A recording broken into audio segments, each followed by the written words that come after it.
Salve Bapak Ibu Saudara-saudariku yang terkasih. Tuhan tidak kehabisan cara untuk mengalirkan cintanya yang mendamaikan hati setiap orang. Bapak Ibu Saudara-saudariku yang terkasih, pengalaman hidup kita dengan setiap langkah-langkahnya, dengan setiap dinamikanya, kemudian menyadarkan kita semua bahwa kita butuh penolong. Penolong yang datang dari mana saja, penolong yang datang dengan cara bermacam-macam. Tetapi satu yang pasti, bahwa Allah setia menolong kita.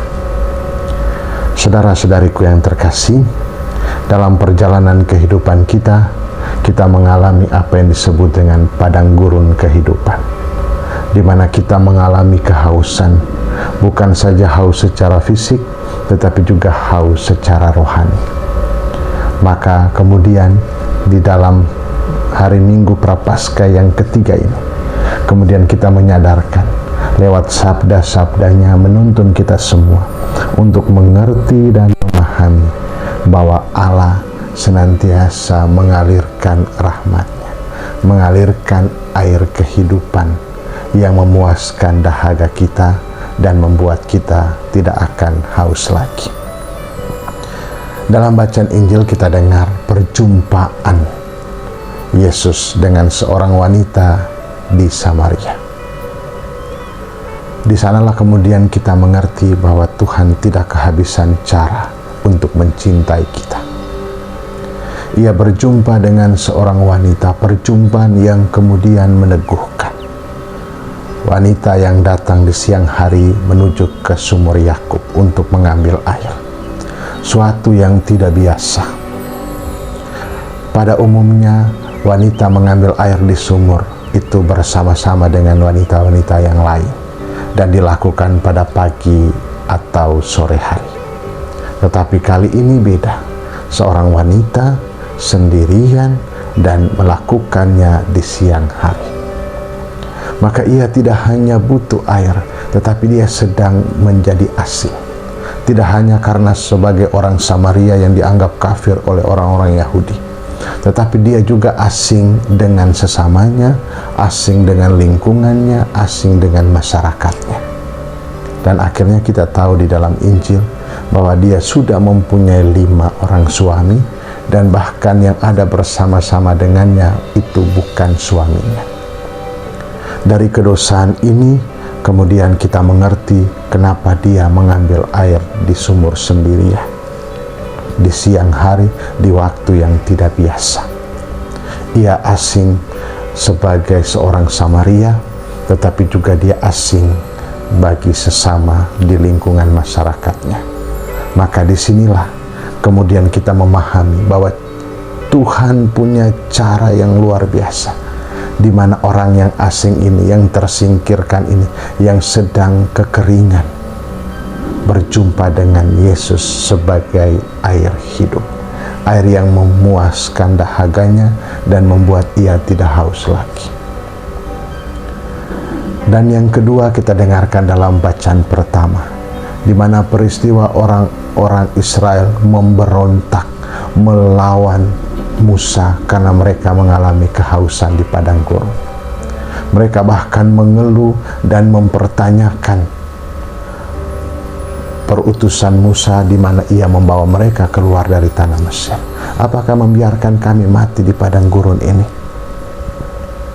Musa kemudian memohon kepada Tuhan karena ia juga diancam untuk dibunuh.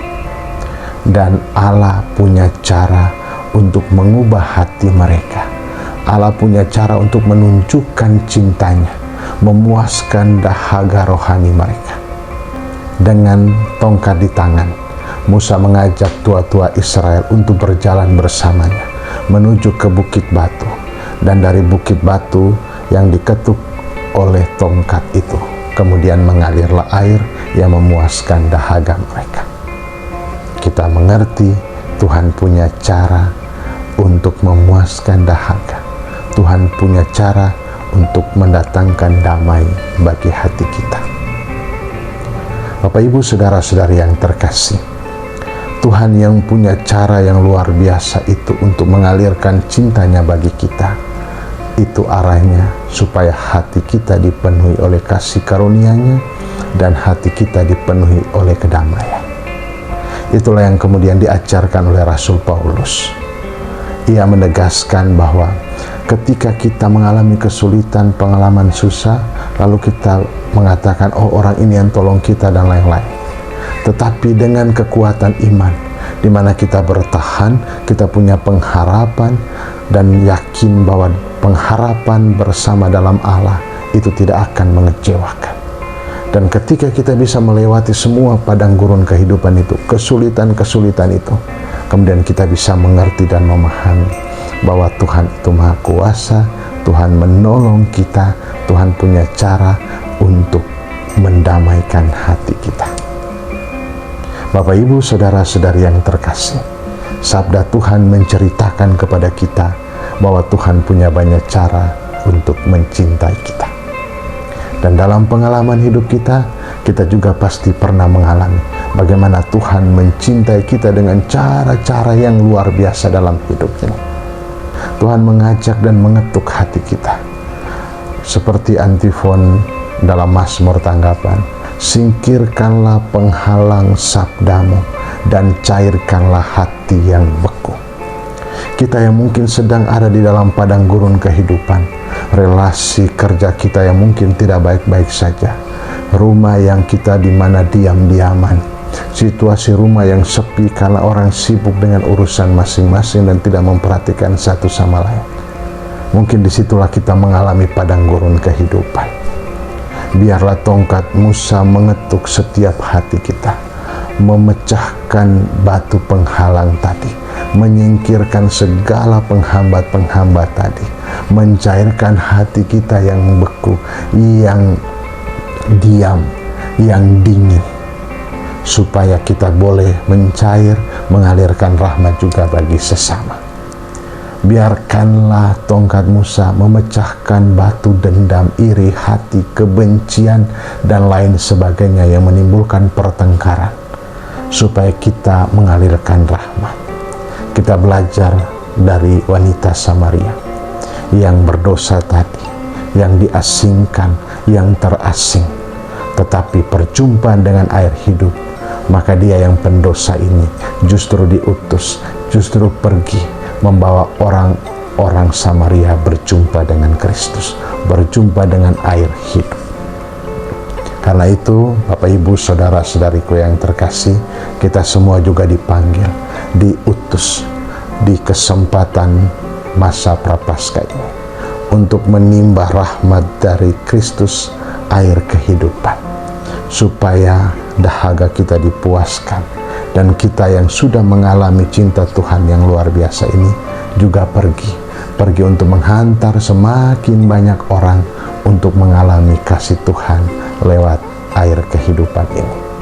Semoga kita semua senantiasa membawa berkat, membawa rahmat ini, mengetuk setiap hati yang mungkin sedang beku, mengetuk setiap hati yang mungkin terhalang oleh berbagai keinginan atau dendam atau luka lama masa lalu dan lainnya, supaya kembali dengan hati yang damai dan kemudian pergi untuk membagikan sukacita. Ingatlah, Tuhan punya cara untuk mencintai kita, dan kita adalah salah satu caranya. Maka jangan lupa berbagi cinta, mengalirkan air berkat, air rahmat bagi sesama di sekitar kita.